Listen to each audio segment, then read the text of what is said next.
जय जिजाऊ, जय शिवराय, जय शंभूराजे।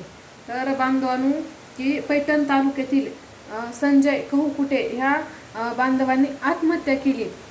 कारण की आता ह्या म्हणजे शेताची तर नुकसान भरपूर झालेलीच आहे आणि तिथं एक पंचनामा करण्यासाठी अधिकारी आले होते।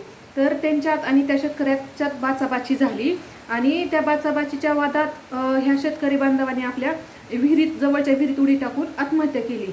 तर माझी प्रत्येक शेतकऱ्याला हात जोडून कळकळीची विनंती आहे की असं टोकाचं पाऊल कुणीही उचलू नका।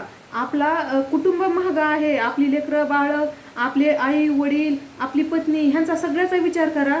त्याच्यामुळं रागाच्या ह्याच्यात तुम्ही एवढं टोकाचं पाऊल उचलू नका, कारण की हे अधिकारी आपली करतात चाकरी म्हणून त्यांना भेटते भाकरी। त्याच्यामुळं की आपलं पूर्णपणे काम करणं हे त्यांचं एक काम आहे, पण त्यांनी बाचाबाची केल्यामुळे एका शेतकऱ्यावर कोणती वेळ आली।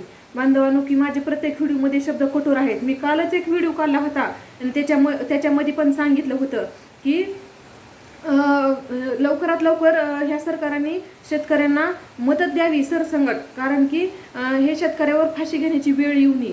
कालच तो व्हिडिओ मी काढला, तोपर्यंत तर आज एका बांधवानं विहिरीत उडी टाकून स्वतःचं जीवन संपवलं।